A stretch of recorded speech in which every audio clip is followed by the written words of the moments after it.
kw'isoko ni ikiganiro mushikirizwa mukagitegurirwa n'urunani rw'amaradiyo Radio Inzamba agateka kawe, Radio RPA ijwi ry'abanyagihugu na Radio Television Renaissance. Mu Burundi gwaruka ruhura n'ingorane nyinshi harimo ubushomeri, kubura amahigwe, aho bamwe bahitamo kuja mu mahanga kurondera y'ubuzima ngo biteze imbere. Mu gihe amakungu ariko arahimbaza umunsi wahariwe ugwaruka, hari ikibazo kigaruka. Ugwaruka ngo barufise ikibanza kihe muri politike y'igihugu, inyishu zohabwa ubwo gwaruka mu bibazo bafise uno munsi zobizihe. Ivyo bibazo vyose tuza kubironkera inyishu muri kino kiganiro kw'isoko mu kagishikirizwa na jewe Bertrand Ngendakuriyo. Kaze Bene wacu mbabwire, bavyeyi bacu ndababarire, muragenda mwitwararitse ibanga mu bantu. Musi mpuzamakungu wahariwe ugwaruka uhimbazwa buri mwaka itariki 12 z'ukwezi k'umunani, ushitse mu gihugu c'u Burundi. Abari muri ico gisata bahanzwe na vyinshi na cane ubushomeri butuma abana b'igihugu ku murindi munini bahunga igihugu bakaja kurondera ubuzima mu makungu, abandi nabo bagakwegegwa mu ntambara ataco zibamariye. Mugenzi wacu Desire Hatungimana arabitwiganira. Uwo musi urahimbazwa buri mwaka kuva mu mwaka w'1999, umwaka wemejwe n'ishiramwe mpuzamakungu ONU, ivyaturutse ku nama yatunganijwe na ONU ihuza abashikiranganje mu byo bajejwe harimwo ugwaruka, yari yabereye Lisbonne muri Portugal mu mwaka w'1998. Kuva ico gihe amakungu arahimbaza uwo musi n'Uburundi budasigaye inyuma. Uwo musi washinzwe kugira amareta atandukanye azaribuka guha agaciro ugwaruka, kuronsa inyigisho nziza ugwaruka zituma bizera no kuzobona akazi keza gatuma ugwaruka rugira uruhara mu iterambere ry'igihugu. Mu gihugu cy'u Burundi ibijanye n'indero nziza y'ugwaruka bitituka uko umwaka utashe. Abatanga ubumenyi mu mashuri benshi babize nabi, nabo bakigisha abandi ivyo nabo batatahura, abana bagatsinda amashuri ariko ubumenyi buri kurushi. Vyagiye biragaragara aho ugwaruka ruheza na kaminuza rutazi kwandika ikete ryo gusaba akazi, ugasanga ntibazi no kuvuga ururimi bizemwo. Ubwo gwaruka iyo ruhejeje amashuri abaronka akazi nimbagwa, biturutse rimwe na rimwe ko bize nabi, bene uko leta kenshi idategura kazoza kugo gwaruka. No mu nzego za leta ugwaruka nta kibanza rugira, kuko abatari bake ariho bagwanira kugira bakire hakiri kare, ariko bakenesheje benshi. Nko mu nama nshinga amateka y'u Burundi ku bashinga amateka 111, ibiharuro bitwereka ko abari munsi y'imyaka 30 ari batandatu, nta mukenguza amateka canke umushikiranganje numwe ari munsi y'iyo myaka, mu gihe abari munsi y'imyaka 35 bangana na 75% vy'abarundi bose, nkuko rusansuma mu mwaka wa 2024 vyerekana. Ivyo hanini biva mu kwikwegera ko abarongoye imigambwe badashaka ko abakiri bato nabo bashikirwa, aho mbere usanga amabanga mwamwe ya politike hari imyaka umuntu abanza kuba afise kugira yajemwo, bigakumira ugwaruka. Inkurikizi ziba nyinshi, kuko mu gwaruka abari mu bushomeri bashika 60%, ibituma benshi muri abo bahunga igihugu bakaja kurondera akazi mu bihugu vy'Abarabu. Aho ntituvuze abarimu n'abaganga batakazi kubera agashahara kintica ntikize bahabwa, ugasanga bariko barakora akazi ko kwikorera imizigo, mu gihe abana b'u Burundi baba bagikeneye abigisha n'abaganga. Muri no misi rero aho leta yo kwihutiye gutorera umuti ivyo bibazo bihanze ugwaruka bwo kazoza k'igihugu, kugira nyabuna rugwe mu gihugu rucubake, ikiraje ishinga no kurondera uburyo bwose bwotuma abategetsi muri politike badatakaza ibibanza vyabo mu gukumira abandi no mu gushora ugwaruka mu ntambara mu makungu ataco zimariye igihugu, kiretse inyungu z'abarongoye igihugu. Uwo munsi wahariwe ugwaruka ni kurahimbazwa mu Burundi, ariko nta na kimwe mariye ugwaruka rw'u Burundi.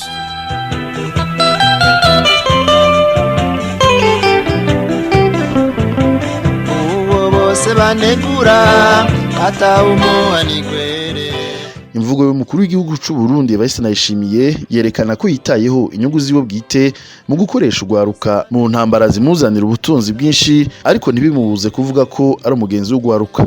Bishikirizwa n'ikigo Credeje citaho guteza imbere inyigisho mu mashure.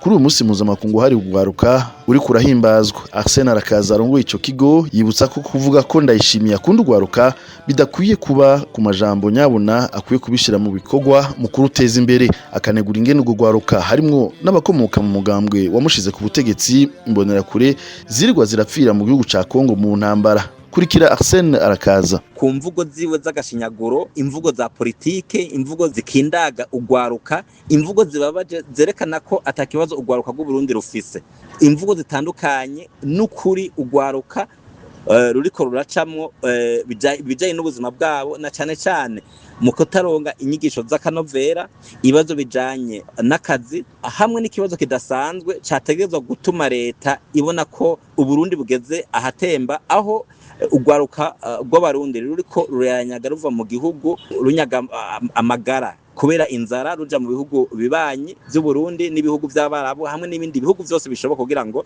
bashobore kubaho. Ivyo bikaba biriko bituma ugwaruka ruva mu Burundi, na zambona yakure yama avugira canke yama afata nk'igwanisho nazo nyene zirimwo. Muri iryo ketekane turamwibutsa ibijanye n'inyigisho za gisirikare zitangwa mu mashuri iyo higereje amatora. Mukamuzi ko ubunye twemereje aya matora yateguye nk'ina mu 2027, tukamwibutsa no muri iryo kete ingene ugwaruka rw'abarundi rwacizwe mu ntambara yo muri Kongo, ugwaruka rw'abarundi rwafashwe nk'ibidandazwa byo kugurishwa ku nyungu z'amafaranga yandayishimiye nabo basangiye gutwara, mu gihe ubwo gwaruka rwaterezwa gukingirwa rukaronka inyigisho y'akanovera, rukaronka akazi, rukiteza imbere, rugashira imigambi yo kwiteza imbere mu ngiro, nkuko Ndayishimiye aguma abiririmba ko bashobora nabo kwiteza imbere. Bo kwiteza imbere gute kandi ariko bashora mu ntambara atari gwabo? Tukaca tumwibutsa kandi ko atosubira kuvuga ngo n'umugenzi wo gwaruka, kuko ni izina yitiriye wenyene, mu gihe amashirahamwe akora ku bijanye n'abantu baguma baburirwa irengero usanga ugwaruka rwuzuyemo. Mukamuzi yuko ugwaruka rwinshi rukiri mu makambi y'impunzi mu karere, akaba ata kintu na kimwe cerekana ko Ndayishimiye afite ishaka kugira ngo ico kibazo gitererwe umuti. Mukamuzi yuko ata muntu yashobora kuba umugenzi w'ugwaruka mu gihe ugwaruka aheze imyaka irenga 10 rukiri mu mabohero kubera ko rwagize imyiyerekano y'amahoro. Tukaba Ndayishimiye mu mvugo ziwe mu nama iherutse guhera i Bujumbura yahuje ugwaruka ruvuye mu mihingo itandukanye, aho byagaragaye ko Ndayishimiye atazi neza ko ariwe ahagarariye ibwirizwa nshingiro. Iryo bwirizwa nshingiro rikaba riha ububasha inzego za leta gushiraho imigambi no gushira mu ngiro imigambi yotuma ugwaruka rwisononora. Ndayishimiye bikagaragara neza ko atazi yuko ariwe ahagarariye izo nzego zatuma zishira mu ngiro ivyo ugwaruka rwipfuza. Arsene Arakaza asaba umukuru w'igihugu Evariste Ndayishimiye kubavanura n'imvugo ataho ihuriye n'ibikorwa, akamenya ko ugo gwaruka ari karungika ku macumu muri Kongo ari gugwara Burundi bw'ejo. N'ubunyene tumutega amatwi. Tukaba no kuri tumusaba yuko izo mvugo z'agashinyaguro zo gutamba ku muvyimba ugwaruka rumerewe nabi ko yozihagarika, niya by'ukuri adashoboye gutorera umuti ibibazo byo gwaruka, yoreka gukoresha imvugo zo kubakomeretsa, imvugo zo kubereka ko atakibazo kihari, imvugo zo kubabwira yuko ari binebwe bashobora bateza kuba bateye imbere, imvugo zo kubabwira yuko ibintu byose bimeze neza, imvugo zo kwerekana yuko umugambwe ari we uzi imbere, inyigisho z'umugambwe ejo zije imbere gusumba inyigisho zategezwe gutangwa n'igihugu. Nukuri izo mvugo yozihagarika kugira ngo ugwaruka rumenye neza yuko ariko rutegezwa kwibako. Ariko tuvuga yuko niya by'ukuri atabona ico kibazo c'ugwaruka yoreka kubafata nk'abana kandi abafata nk'abasazi, kuko iki kibazo kidatoro uwo muti kizogira ingaruka mbi mu Burundi, kizogira ingaruka mbi ku miryango, kizogira ingaruka mbi no mu karere.